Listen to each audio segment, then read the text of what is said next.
There we go. Yeah, so we have some ASL interpreters here with us. Thank you so much. We also have some captioning available, and if you're in need of the captioning and not seeing them, let me know. And I can make sure to try to figure, not seeing it, please. Yeah.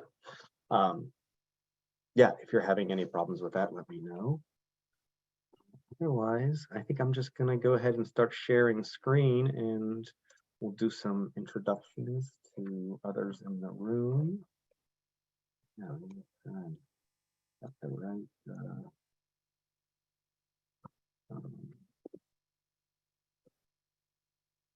thing up here.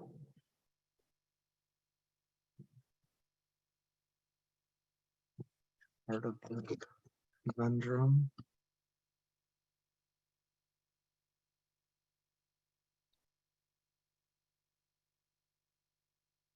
Right, is everybody seeing my screen okay? Yes. Thanks so much for the verbal response. If anybody has any questions at any time during this, please just unmute and let me know, or feel free to use the chat. I'll really be trying to keep my eye on that as well. But yeah, we're really excited to be at this place with Parklane Parks, working with Portland Parks and Rec. Parklane Park, Sculptural Artworks. I'm so excited I said it twice here on but we have here this image you'll see repeatedly in this presentation, which is just from Google Maps satellite view. And this is the park that has been developed, and this is basically the expansion area. And we'll talk a whole lot more about that. So we're two of us here in the room that you'll be hearing from. I am Mac McFarland, Public Art Project Manager with the Regional Art and Culture Council. I use he, him pronouns. I've been with RAC. I started with RAC last year, but have been working with them for quite a while through the Public Art Committee. So I'm pretty familiar with these processes and this work. And I am here to answer questions, ensure that there's an awesome process for the selection of this work, and then work with the artist that is selected to really make sure the project gets realized in the best possible way. And Sandra, would you want to introduce yourself? Sure. Hi, everybody. Sandra Bertzos. I'm a landscape architect by training and a capital project manager with Parks. And I've worked at Portland Parks for about 16 years. Before that, I was in private sector landscape architecture firms. And let's see, I've been on Parklane for a couple of years. It's been underway for, I think, probably 3 or 4 years. It got kind of handed off to me at 60% design by someone who left. So yeah, I've been deeply involved in it for the last couple of years, and will be for the next 1.5 to 2 years as we get it built. We're just starting construction. So nice to meet you. Thanks so much. So what we're going to do today is we're going to talk about a little bit just the two organizations that are here with you today. We'll look at the park's design and the neighborhood that it's in. We're going to talk about the art opportunity and things we've heard from community about that. And we'll really dig into a little bit about the application process and then the selection timeline and the kind of timeline of the project. And again, if there's other things you're hoping to have answered in this time, feel free to use the chat or unmute, or there is, of course, time at the end. We'll be here for about an hour. I imagine this presentation taking about 35 minutes, so there should be plenty of time for questions. So, do you want to do the Portland Parks? Sure. Yeah, so I don't know where people are from, but so City of Portland has different bureaus, and I'm with the Parks and Recreation Bureau that manages all the parks, public spaces, natural areas, and we provide recreational opportunities to the city.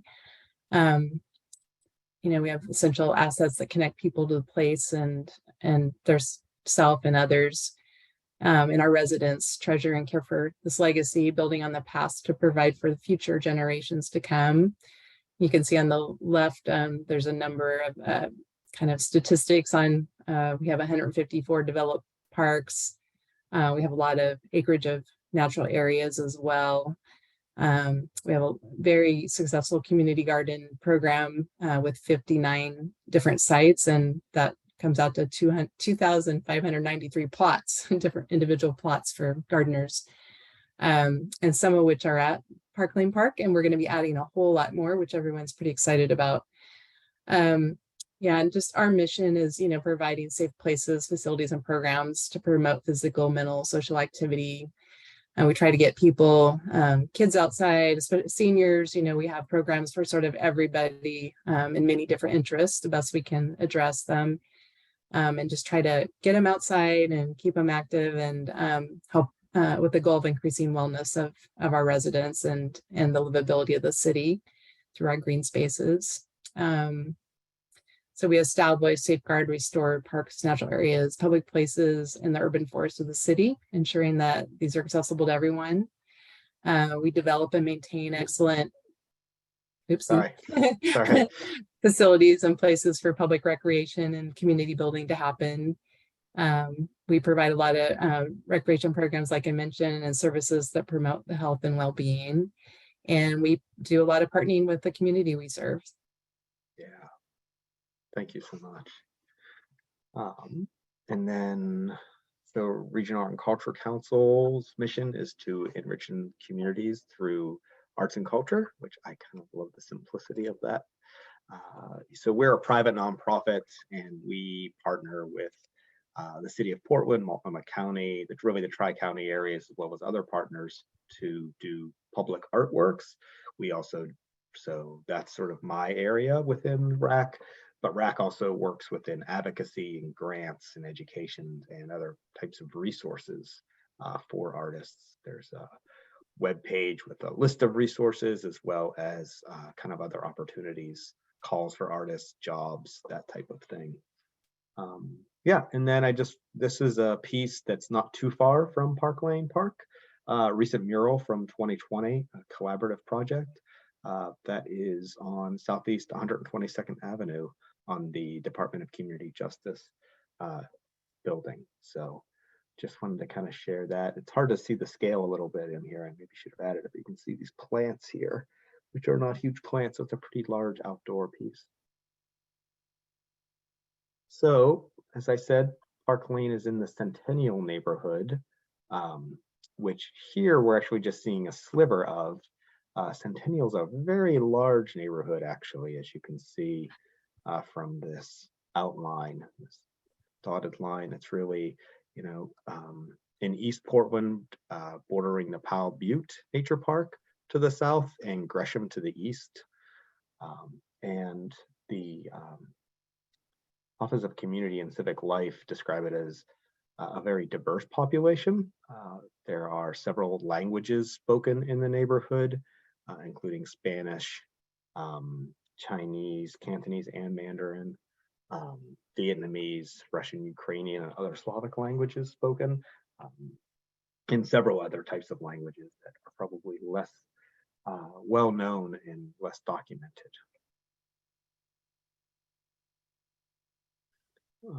A lot of what we're going to see here today really comes from Portland Park and Rec's work in community engagement.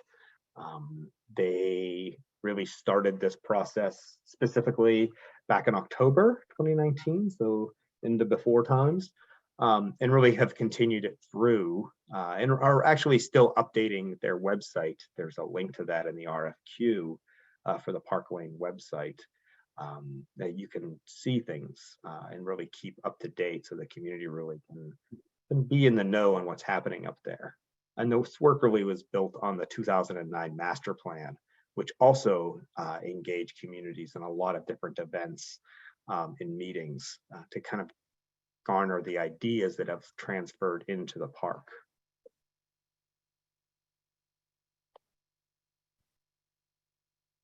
So now I'm going to turn it over to Sandra, who will kind of walk us through the design. And I have kind of two images, one further back and one slightly closer, but that has the legend is cut off on that one. So, but I mean, this is probably fairly big enough. Yeah. Do you want to go back to just the previous slide? Yeah. I'll talk about the site just a little bit. You see the sort of triangle that Mac pointed out that looks more green. That's an existing park that's been in existence, I think, since the 1970s. You know, and then when the northern 20 acres, it used to be an airfield, and then it was a quarry, and it got filled in just sort of with, my understanding is when they developed the neighborhood around it. So when they, you know, excavated for the streets and the subdivisions, they kind of filled it with what was left over. So it's a lot of unclassified fill. And that area has just been fenced off. It has even barbed wire around it for the last, you know, over 20 years. And we purchased it, I think it was around 2006 or so. And then, like Max said, they, Portland Parks did a master plan in 2009. So this community has been anxiously awaiting ever since then for that northern 20-acre, you know, rather barren site to be turned into a park. So they'd have a full big park in their neighborhood. So we're finally getting around to that after much ado. So we actually spent the last 2 summers doing what we call early work. As part of, we hire our contractor early and during the design process. It's called construction manager, general contractor. It's a certain type of contracting that we are able to select our contractor based on their qualifications and get them involved early to help advise us, do cost estimating, and help sort of you know, bring the design along with some reality from the contractor who's going to build it. So for the last 2 summers, we had them hauling in soil because that quarry site was left 5 or 6 feet low below the finished grade of, say, the, you know, sort of surroundings. So we were able to find some free soil that was coming from other city and TriMet, which is our bus department, is our transportation agency, public transportation agency. They were building, there were other projects getting built fairly nearby that was able to give us the soil, which saved us a lot of money on the project, around $1 million. So that's what we've been up to. And then you can go ahead and go to the next one, Matt. So as you can see, we're redeveloping that 5 acres on the south completely. Pretty much everything is going away that's been there for a few decades, and kind of building a design that joins the 2 pieces of property together. So you can kind of see there's the big looping path that goes around kind of the whole park there. And that sort of links all the new features together. There's a parking lot on the east side, fairly good sized parking lot, southeast corner, where the one is, yeah. And then we have, I'll just kind of go through in order. Number 2 is the dog off leash area. There's a big doggy and a small doggy area separate so they can play, you know, safely together. We have exercise stations. Those are number 3, is kind of dotted around. I think there's 3 of them dotted around the big loop path. Tennis courts, number 4, as you can see, kind of in the middle. Basketball court. There's actually just going to be 1 of those, not the 2. We had to cut some costs along the way, but space to build the other one someday if we need to. We have this is a little bit outdated. We have actually 4 bathrooms going in. Number 5 is a large pavilion that's kind of like a shed roof type thing, and it looks out towards the southeast, as you can tell. And that's the view towards Mount Hood, which is a pretty, if you're not from the Portland area, you know, a pretty renowned view that we, when it's not cloudy and totally overcast, we sometimes get to see the majestical, you know, snow-covered, pointy, extinct volcano. So that's kind of a lovely thing. And it's really meant, it's shown as a half-court basketball, which will be there in a hoop. But its big purpose is as a community gathering space. What we heard from the public was they really wanted, a covered place that all kinds of activities could be organized, from, concerts to, impromptu things like, showing up for a yoga class, or, any sort of, dances and things like that. So it's a pretty big space. And then the two number sixes on either side of that pavilion are picnic shelters. They hold like 4 picnic tables each. And then that whole area where both of those are, that's sort of the green area, is a picnic, kind of a picnic area. There's a lot of separate picnic tables out in the lawn. Let's see.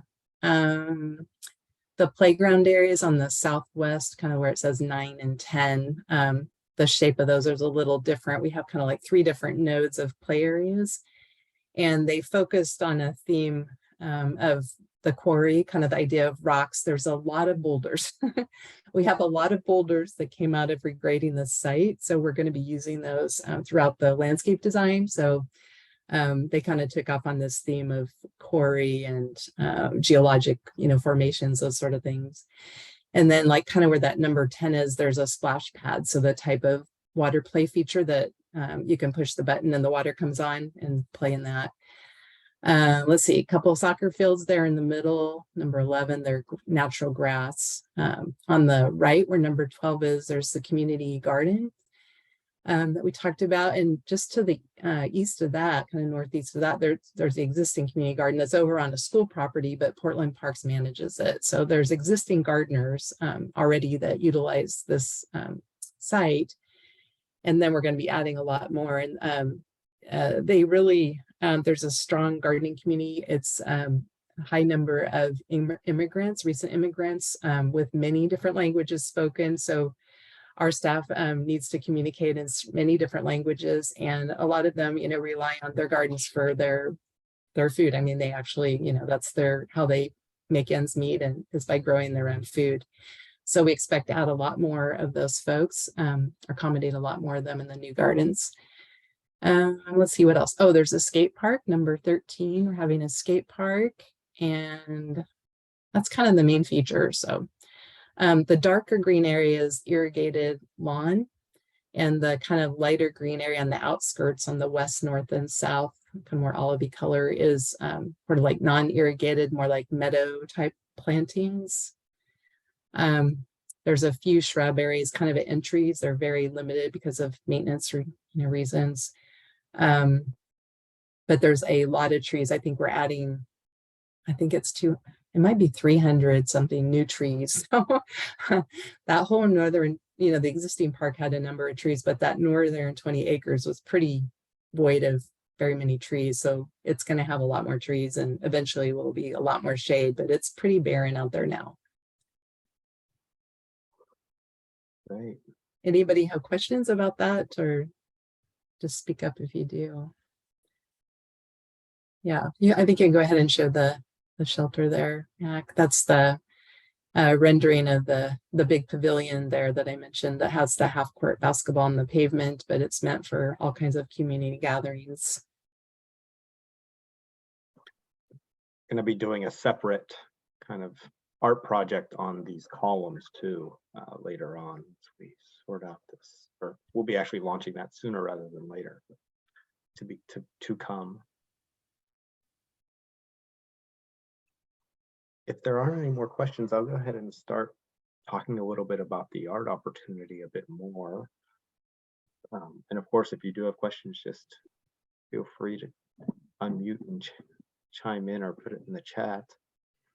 We really are looking for a team or an artist to create a series of sculptures to be installed along this central walking path that we've been talking about here. As you can see, this is a major feature of the park, and one that will really be highly utilized in sort of navigating the different features of the park. And so it just seemed like a really wonderful opportunity in the development of the character of the park to think about what those users might be able to encounter in terms of an artwork along the way. So this is a lit concrete path that's nearly a half a mile long. And as I said, it will be used to get around all of these features. And all of the kind of entries to the park, as you can see, all kind of end up linking up to this. So it really will be a pretty utilized area. And we don't have specific locations in mind right now. So that's one of the things, once I think an artist is selected, or as we'll talk about in a minute during the interview phase with a group of artists, that we can start really digging into more. So that's really the basics of that, of what we're looking for. And then, you know, a little bit more specifically, you know, these are going to be, you know, people are going to experience these in all times of the day and all of the seasons. These will be outdoors, so obviously we'll need to be created out of you know, lasting materials. And you know, we did a lot of, as I had said, the park did a lot of community engagement. I'm going to talk a bit about some of that feedback in a little bit, but working with that information coupled with the art selection committee, we really sort of arrived at some of these goals for what we're hoping this work can do. You know, and that is really to reflect the past, present, and future communities who have or are or will enjoy these green spaces and amenities of the Parklane Park. We know neighborhoods change. This neighborhood has gone through several changes, as all neighborhoods tend to do. And we know that there are people who used to live in this neighborhood that don't any longer, and new folks arriving, and that will just continue to be. And so we really wanted to think about, you know, trying to work on ways to reflect on some of that inherent change that happens in spaces. And so through the use of color, image, form, pattern, and or texture, the artwork should be able to create a sense of relationship, reliability, and contemplation for parks users. So, you know, like we're really hoping that these artworks can become a solid focal point of the park and help develop some of the character, and that people can develop a relationship with the park and these artworks through this use of these green spaces and kind of recreational use as well. And you know, this is an opportunity that this site, you know, there's a real opportunity that these works can be experienced both individually and collectively. And so there, you know, there's a way in which, depending on the design, you might see them. You might be next to one and see the other one in the distance. There might be places or ways of sighting them where, you know, a story kind of unfolds no matter which way you're experiencing them. You know, there's a lot of opportunity here, I think, to really think about how a series of sculptures can kind of work together. A question I've been asked a few times since the call came out is how many sculptures we mean when we say a series of sculptures.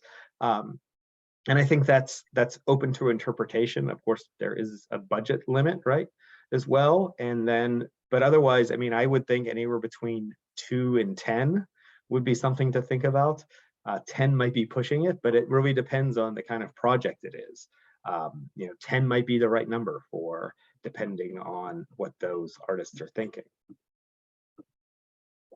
So with that community engagement feedback that I was talking about, the kind of art broad themes that we really pulled out of that, where many people were talking about the history and place of this location. Of course, like all lands in the United States, they were once indigenous lands.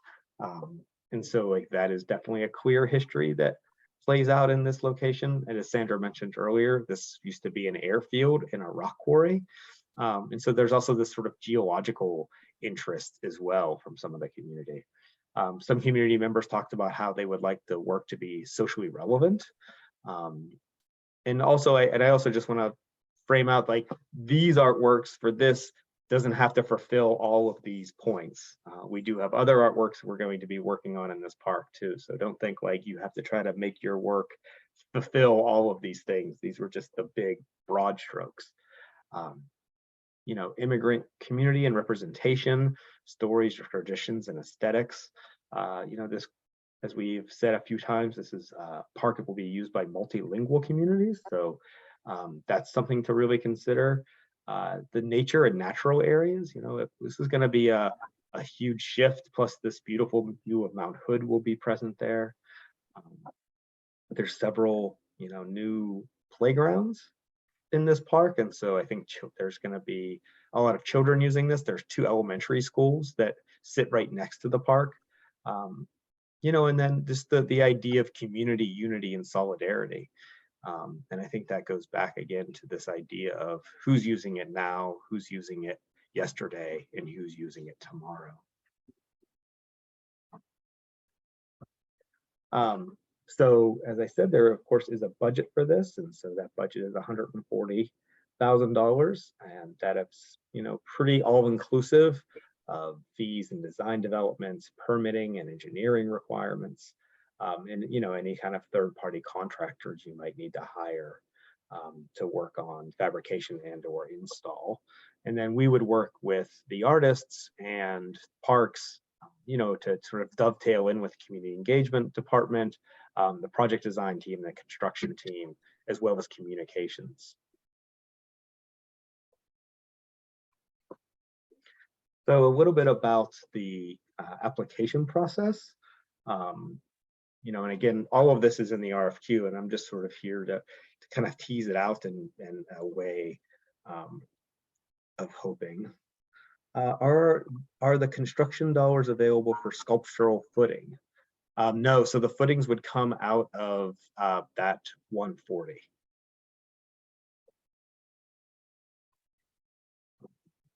So it's a fairly straightforward RFQ. We're not looking for a proposal in this phase. We're really looking for artists who are interested, and just to get a sense of that interest. So, a kind of bio or resume uploaded as a PDF with a couple of references.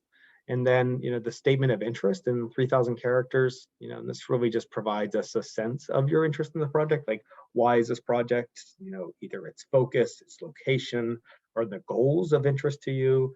A way of talking about that might be through your past works as well, and why you'd be a good match for that.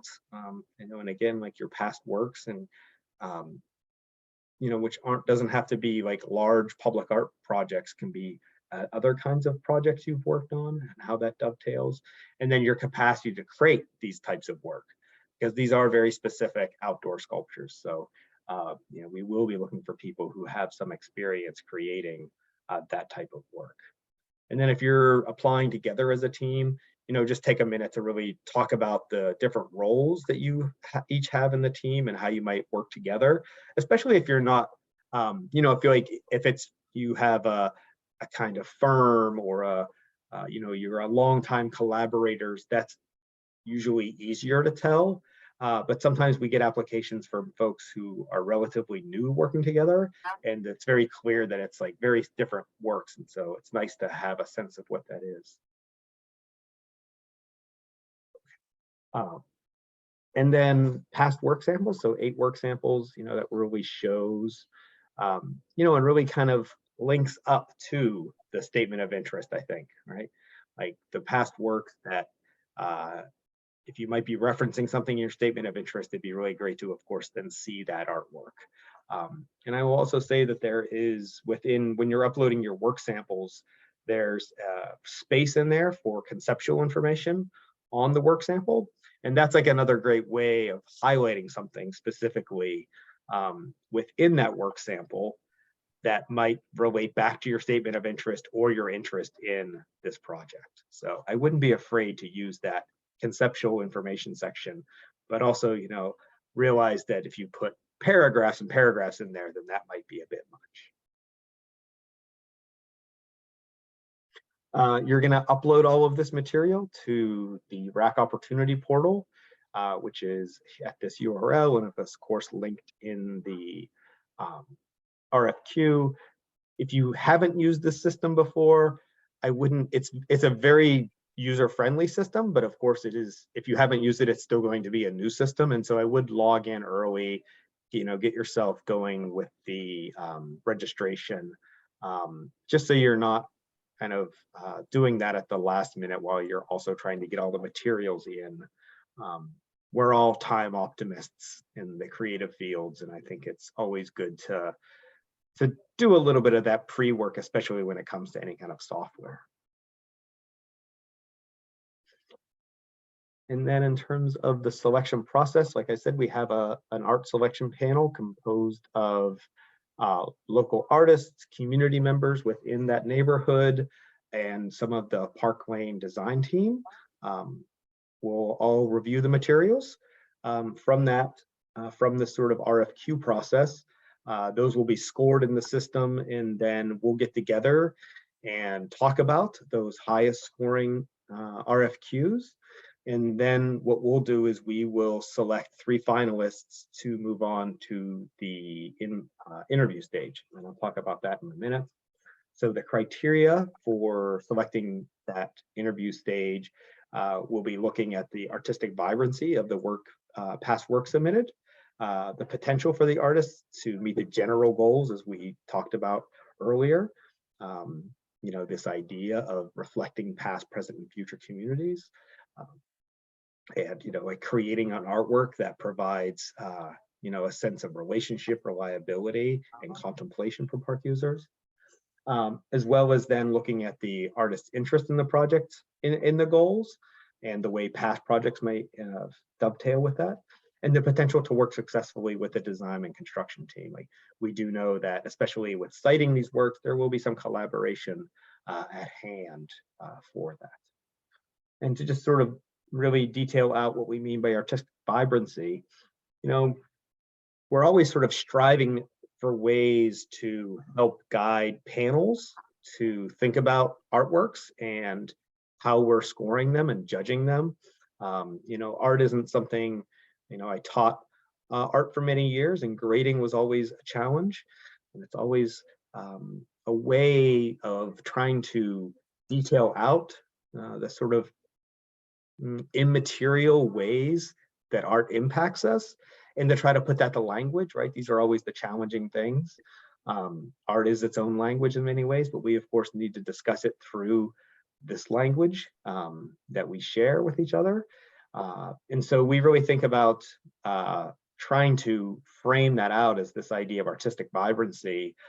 That is, it's not just RAC that uses this phrase and these ideas. These come from various art councils from around the globe, actually. But when we describe artistic vibrancy, what we ask the panel to think about is, do these works demonstrate an integrity of process? That meaning, do these artworks seem like the ways in which they've come together? Do they represent an integrity? Do they feel honest to you? That type of thing. Do these works embody excellence of craft and skill? Of course, there are many different types of craft and skill, and so we're really open to seeing things that are, not just the highly polished, but we understand craft and skill in many different ways. And then, does the artworks demonstrate imagination, distinctiveness, and originality? Is this, you can really feel the voice of the artist in these works? And does it contribute to an artistic practice? Is this person, even just through 8 work samples, you can really tell somebody who has like, oh, wow, you can really see this person over this last 3 years of different samples, how they're building their work and moving up into either more aesthetic explorations, different skills, different scales. And then, does the work engage with the diversity and complexity of contemporary life? How does it fit into this wacky thing that we live in 2023? And how does that relate to the future and the past? And is the work relevant in a local, national, and global context? This work, this RFQ is for anybody in the United States, and so we're really interested in everybody in the United States, and we want to see how that work resonates with both maybe their local context, but also in how it would, of course, resonate here in Portland, Oregon. Does anybody have any questions on anything so far?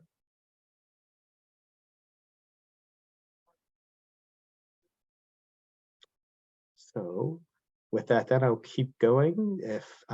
So the selection panel will select no more than 3 finalists who will be invited to the proposal phase.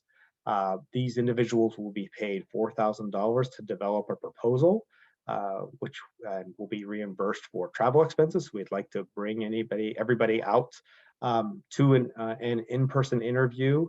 And if people are, obviously if they're traveling here, they'll need, it's a chance to see the site a little bit, even though of course it'll be fenced off, but you can kind of get a sense of the neighborhood and things. And then finalists will be able to present their proposals in an interview format to the entire selection panel. And really at that time, and I'm going to talk about it a little bit more, but we are going to be looking for like a fairly detailed out proposal, with some preliminary drawings and understandings of really what you're thinking would be going into this. And with that, we'll again talk about the criteria. This idea of artistic vibrancy will still be present. Really we're looking at the feasibility of the proposed concept. Do we really think that this idea and you as the artist can come together and make it happen? And with that, a kind of competency of the materials and fabrication, either through your own skills or subcontractors.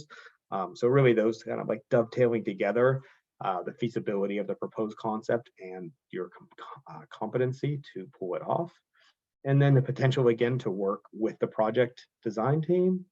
And then really the ease of maintenance and durability of the materials you're suggesting to use will be a part of it. And then, we really want to include in here that you're not currently represented in the public art collection in Portland with a permanent artwork. That doesn't mean that this person, that individuals who are maybe already represented will be disqualified, but we do just want to bring that into the space as we try to expand the collection of Portland's artworks.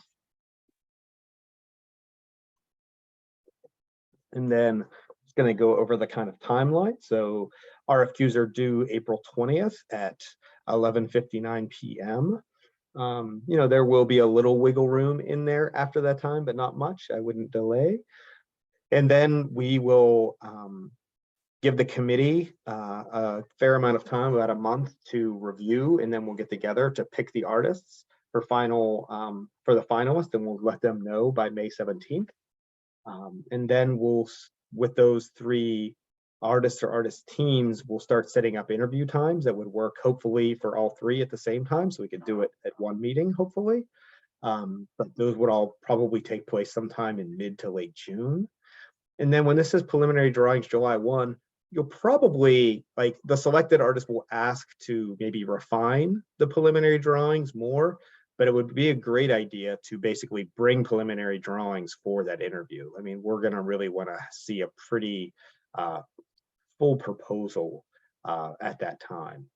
And then we'll be looking for final drawings on October 1, 2023. And this is really for having time to figure out where the projects are going to be sited so that we can work with the design team on things like irrigation lines, lighting lines, electrical lines, things like that for the footers. And then fabrication can start right after those final drawings are approved. Installation would be August or September 2024, depending on how complicated the process will be and where the construction is. And, we really need to work with the construction team on the installation of these so that, we're not getting in their way and they're not getting in our way. And then final completion by October 1, 2024. So it's a pretty exciting time for this. Seeing this timeline, I'm like getting jazzed. And I know I'm just going to kind of recap some of this again really quickly. So again, due on the 20th of April, you'll use the Rack Opportunity Portal for that. This is for a series of sculptural artworks that'll be along that central looping path. The goals to reflect the past, present, and future communities. And then the schedule, which I just went over. And so I know I have paused for questions a few times, but I do have this amazing GIF, and then I will pop up for a second and see if anybody wants to unmute and let me know if you have a question. Otherwise, I'm going to go ahead and stop my screen share too.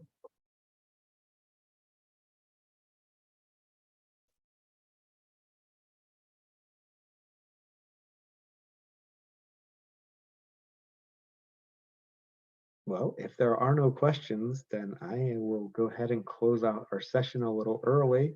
My email, of course, is in the call, so you can always email me and get your question answered as well. I really want to thank our ASL interpreters for being here today. It's always so great to have you do this work for us. Thank you so much. And Adele, thank you so much for doing our captioning.